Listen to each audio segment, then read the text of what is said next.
Yo! So what is up sa inyo mga katribo? It's me again, Aaron TV, and welcome back to my channel. For today's video mga katribo ay pupunta tayong Bigan. At yun, samahan nyo kami. So may mga kasama akong ipipick up dito sa may Burgos mga katribo. At ang gamit pala natin ngayon ay itong van ni Dan Dave Dubla. Shout out!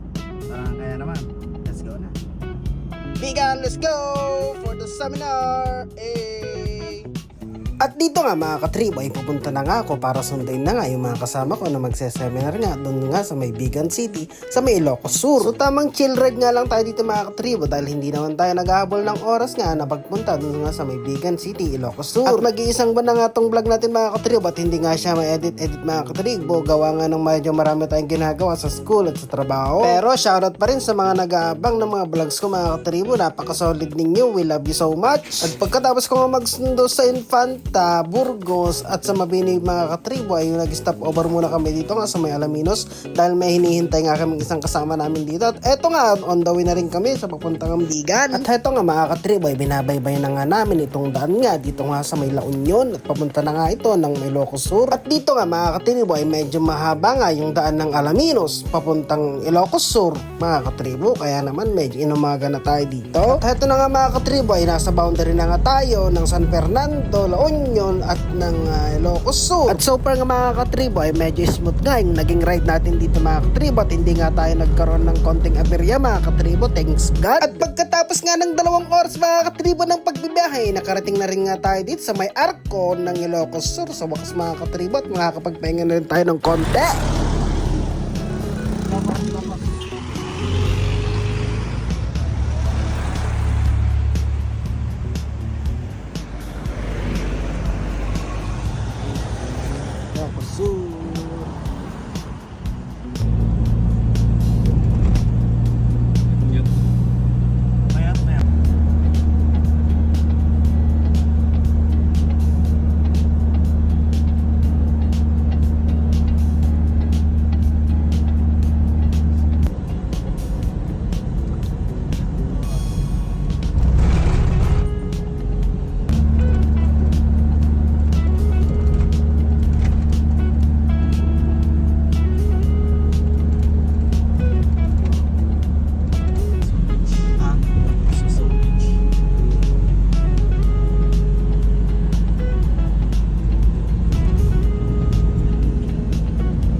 At heto na mga katribo, pagkatapos nga ng 5 oras na pagbabiyahe natin sa van mga katribo, ay finally nakarating na rin tayo dito nga sa may Bigan City, Ilocos Sur!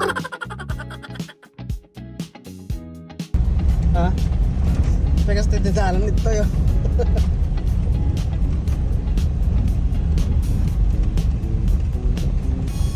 Problema ako pagparak At heto na nga mga katribo, at nakarating na nga tayo dito nga sa may Bigan City mga katribo. At finally nakarating na rin tayo dahil isang beses lang tayo makakapunta dito sa buong tanang buhay natin. At bibigyan ko nga kayo ng konting trivia nga dito sa may Bigan City mga katribo para naman magka-idea kayo kung anong meron dito. Bigan City is a famous UNESCO World Heritage Site located in the province of Ilocos Sur, Philippines. It stands as one of the best preserved examples of a 16th century Spanish colonial town in the all of Asia, known for its unique fusion of Philippine, Chinese, and European architecture. Ito naman yung mga key highlights of Bigan mga katribo. First is yung Calle Crisologo. This is the iconic cobblestone street line in Spanish area ancestral house, antique shops, and horse-drawn carriage. At sa Tagalog mga katribo, ito nga yung kilala natin na kalesa na hinihila ng kabayo na tumatay sa mga streets ng Bigan City. Next is the Bigan Cathedral, also known as the St. Paul's Cathedral, a stunning church built in the earthquakes Baroque style and to withstand natural disasters. At syempre, hindi natin makakalimutan yung Bigan Langgunisa at saka Empanada,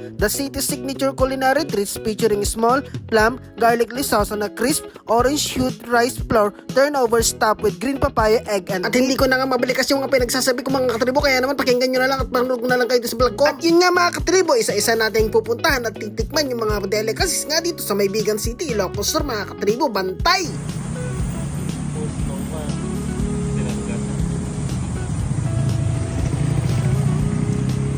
Yan, yan.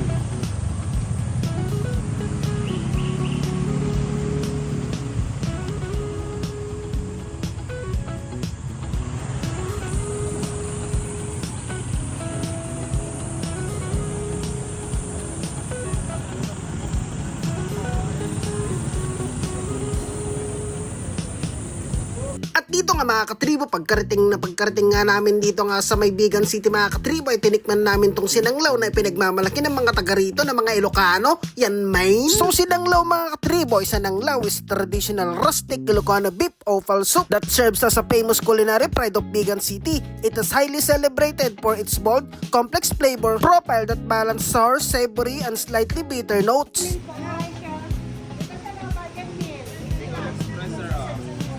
Ilang sinanglaw niyo, sir? Authentic sinanglaw po. Bibigyan ko kayo. Dito po 150 sa mga sir. Dito po 80 po sa karne. Yung bagnet po 130. At eto nga mga katribo, pagkatapos nga namin kumain ng sinanglaw ay pumunta na rin kami doon sa hotel na pag-i-stayhan namin ng isang linggo mga katribo. Dahil gaya nga nang nabanggit ko mga katribo, tayo magkakaroon ng seminar dito. So dito nag-i-stay ngayon sa Hotel Minda. Dito nga sa may Bigan. So 5 days kami dito mga katribo. So yung stay namin. Kakaroon kami dito ng seminar. Diba? Ayun na yung ano na Dave. Hey, park like a boss baby. Hey. At ang unang nga naming merienda dito mga katribo, itong empanada na Ilocos, sobrang yummy naman yan. At so ganun nga lang mga katribo, at natapos na nga yung day 1 namin dito nga sa may Bigan Ilocos Sur, kaya naman nagpunta kami kaagad doon sa may dancing fountain tuwing 7:30 PM.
Angas ah.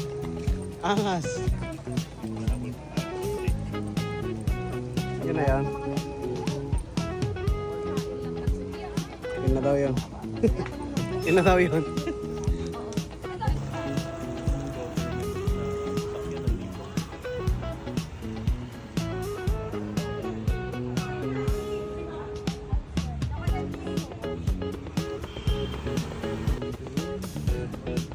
Ang lapit ng Jollibee nila. Oh. Kasi nauna pa rin. Ang mismong structure niya sinauna pa rin eh. Ito yung Chowking oh. Lapit.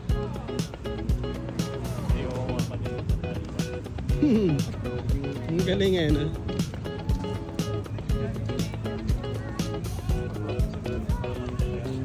Saan ba ang Robinson dito? Dito na yung simbahan. Ito yung Chowking. Andun yung McDo.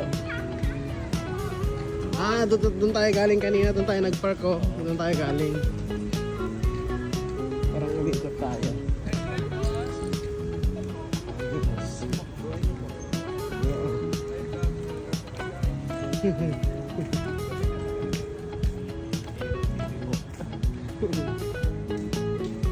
Ay, ito yung McDo naman. Tayo ba oh. Ang lupit. The best time na mag-ikot-ikot. The best time na mag-ikot-ikot dito is gabi talaga. Gabi. Gabi. Ayun. Simbahan na. Oo. Tapos may mga kalesa dito. Ayun. Kalesa.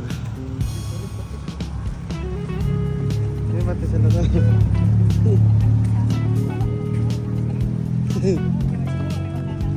Taas niya no? Na ang ginawa ulit nila. Oo. Dito tayo kumain kanina. Ayan no? Yung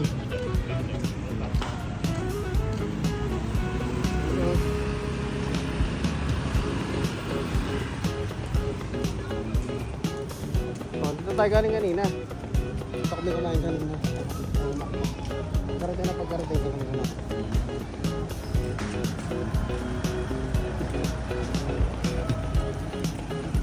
Vegan all the way.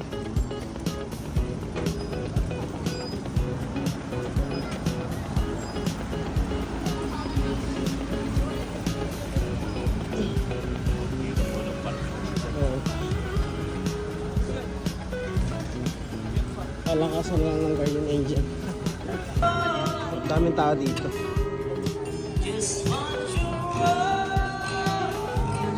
Tapos may kumakanta.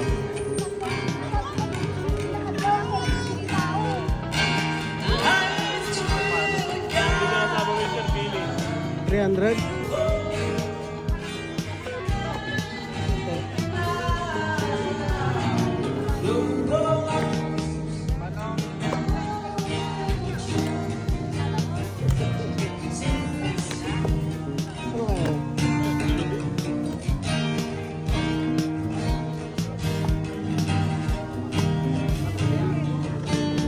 Ubi ata eh. Katabi lang na. Magpagala. Pero hindi ata pwede magpapagala. Alam na wala akong mga Carly Crisalo ko. Ano mismo yun? No? Ano, I said sa Yung maksakit ko. You want to ride Talesa?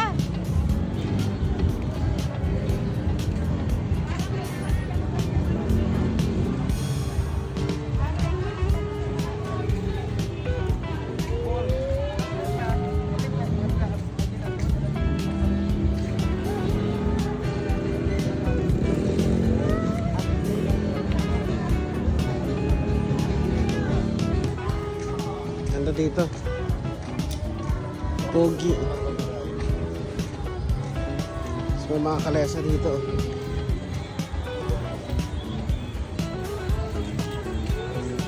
Ito lang tao sa lagay na to. Pero pag Friday, Saturday, Monday.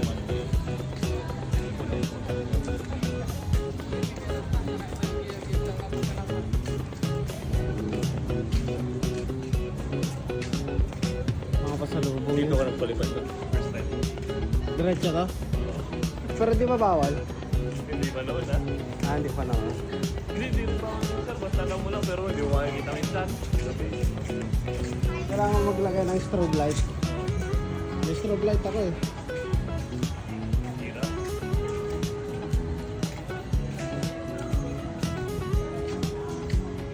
Ilan ang mga stores? Inasal ka? Inasal yan man. Pero ganyan siya. Diba? Ang lupit. Ayun o, may menu sa loob. Libot-libot lang.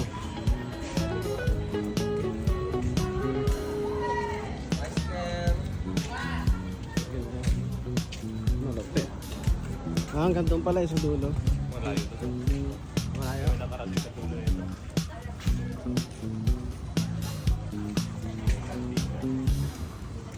So, 9-9 eh. Dito tayo ng mga ano. Kaya ko na kasi hindi ako bibili.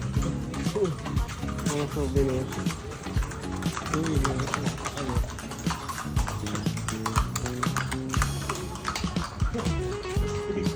Ang lapit. Ano yan? Ilaw-ilaw. Yo. Ang lapit.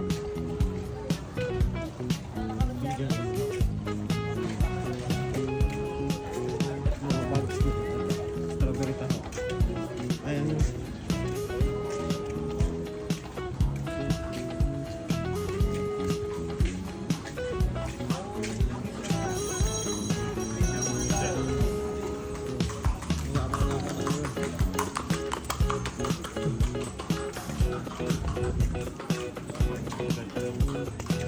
Ito, ang dami. Ano natin kung saan tayo pupunta? Ang panandahan.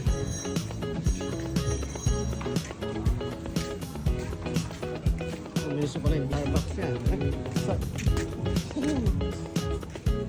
Starbucks oh. Lupit.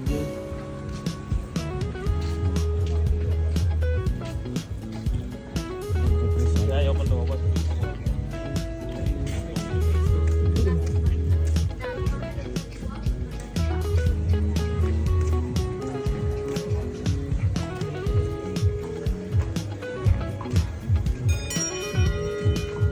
Souvenir box na kami. Dito na yung mga inuman. Baka hindi na sila. Ah.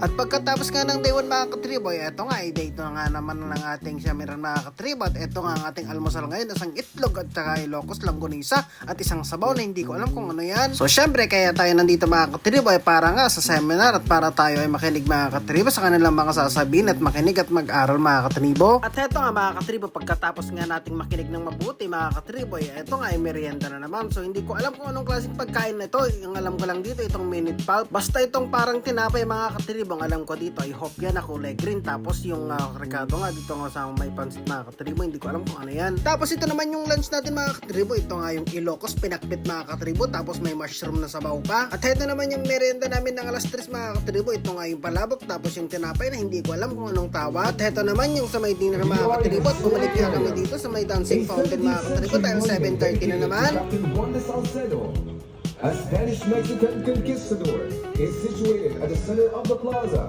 that holds the distinction of being the oldest of its kind in northern Luzon. Gabriela Silan, dubbed as Joan of Arc of Ilocandia, who took over in one of the Ilocan revolutions, led by her husband Diego Silang, spent her last moments in this very plaza. A monument dedicated in memory of the first Ilocan.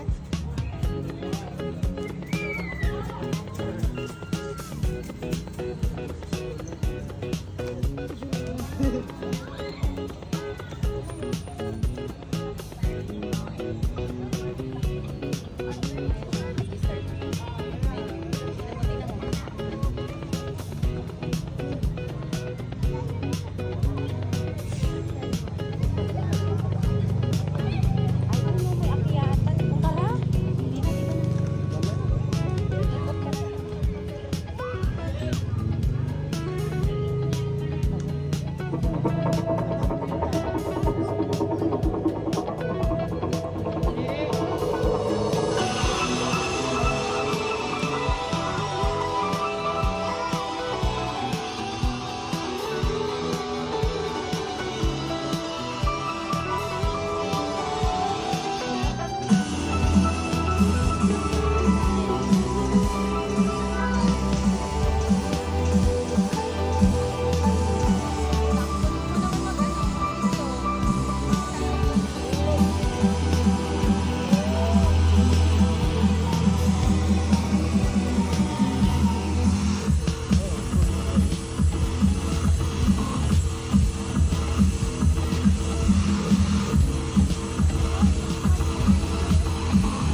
mga katribo, ito na nga yung second to the last day ng pag-stay namin dito. Kaya naman nagsipagbilihan na nga kami ng mga pasulubong. At ito nga yung favorite ko, itong chicharon bagnet. So ito na nga lang muna yung mga binili namin mga katribo dahil hindi pa nga kami pwedeng bumili nga nung mga longganisa o kaya naman nung mga marshes na bibingka dahil hindi pa nga pwede, baka masira pag kami ay bumili na. At ito na nga mga katribo at magsisimula na nga yung day 4 namin at ang ulam nga namin dito ay kare-kare mga katribo. At syempre mga katribo, andito nga tayo para mag-aral at makinig mga katribo at makikinig na naman tayo ng malupit dito mga katribo. At pagkatapos nga ng araw na yun mga katribo ay pinuntahan nga namin itong Bantay Ilocos Sur Watchtower. Alright. Dito ko sa Watchtower ngayon. Watchtower. Bantay. Dito nga sa Bantay Ilocos Sur. Dito kami ngayon. Bantay Ilocos Sur.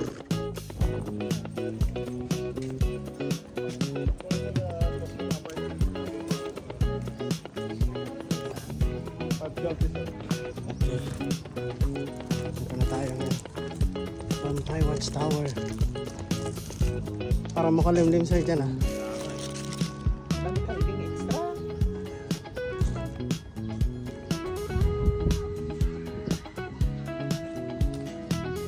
So dito kami para subukan na yung panata ng Ilocos Sur. Vegan, men. Panata, men. So dito mga katribo ay sinubukan nga ulit namin kumain nga nitong Ilocos Empanada mga katribo dahil sobrang crispy nito at sobrang malasa talaga. Empanada. Continue on Quezon Avenue for 1 kilometer. Picture kaya? Ang balot of parking siya. So ito na, last day na namin dito sa may Cayo Crisolo. So tapos na yung seminar namin. On the way home na. Bala may kukunin na kami dito mga yung pinareserve namin mga bagay-bagay. Yung bagnet. Yan. Tapos yung marshas. Siyempre, yan may kalesa pa dito. Siyempre kapag pupunta ka dito sa Bigan, dapat kita sa lubog. Like that. Diba? So yan, punta lang namin yung mga pinamili namin.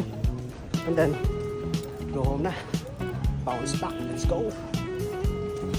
So, heto na nga mga katribo. Pagkatapos nga ng 5 araw ng seminar namin sa Bigan Ilocos Sur mga katribo, eto na, finally, makakauwi na nga kami. We are so grateful mga katribo dahil nabibigyan tayo ng mga ganitong klase ng opportunity. Kaya naman, kapag nagustuhan mo tong vlog ko mga katribo, please like, share, and subscribe. Bye-bye!